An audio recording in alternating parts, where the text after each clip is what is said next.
ఈ కర్రీ అయితే చపాతీలోకి one of my favourite curry అయిపోయింది. ఏంటనుకుంటున్నారా? Meal maker chicken curry. Process చూద్దాం రండి.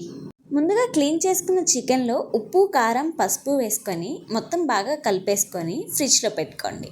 నెక్స్ట్ ఒక మిక్సీ జార్లోకి ఒక ఆనియన్, 2 గ్రీన్ చిల్లీస్, కొన్ని ఎండు కొబ్బరి ముక్కలు, వాటర్ మెలన్ సీడ్స్, కాజు, అలానే గసగసాలు వేసుకొని మిక్సీ పట్టుకోండి. ఇది పక్కన పెట్టుకొని ఒక ప్యాన్లో ఆయిల్ హీట్ చేసుకొని, ఆయిల్ హీట్ అయిన తర్వాత ఇందులోనే బిర్యానీ ఆకు, షాజీరా వేసుకొని ఫ్రై చేసుకోండి. ఇది ఫ్రై అయిన తర్వాత మనం మిక్సీ పట్టుకున్న పేస్ట్ కూడా మొత్తం వేసేసుకొని ఒకసారి బాగా కలిపేసుకోండి.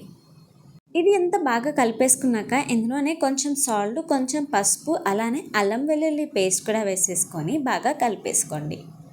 ఈ పేస్ట్లో నుంచి మనకి ఆయిల్ పైకి తేలాలి. ఇదంతా బాగా ఫ్రై అయ్యేలోపు మనం ఒక బౌల్లో హాట్ వాటర్ తీసుకొని ఇందులోనే మీల్ మేకర్ కూడా వేసుకొని కొద్దిసేపు పక్కన పెట్టేసుకోండి.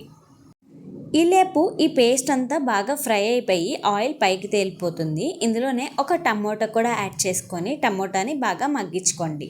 ఈ టమాటా కూడా మనకి బాగా మగ్గిపోయి ఆయిల్ పైకి తేలిన తర్వాత ఇందులోనే కొంచెం కారము, కొంచెం ధనియా పౌడరు, కొంచెం జీరా పౌడర్ వేసుకొని కలిపేసుకోండి. ఆల్రెడీ మనం పచ్చిమిర్చి వేసుకొని చికెన్లో కూడా కారం వేసాం కదా, సో చూసుకొని వేసుకోండి.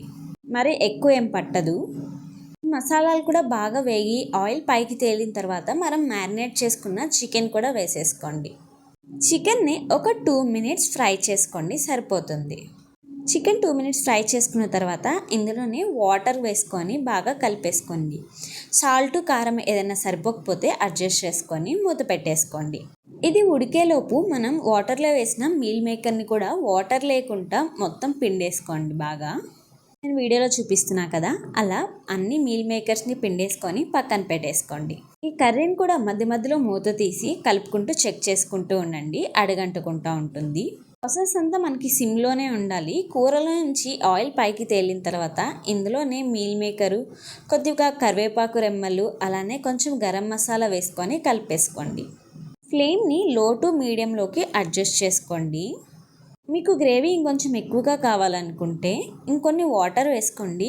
ఈ కర్రీ అయితే కొంచెం గట్టిగా ఉంటేనే టేస్ట్ చాలా బాగుంటుంది.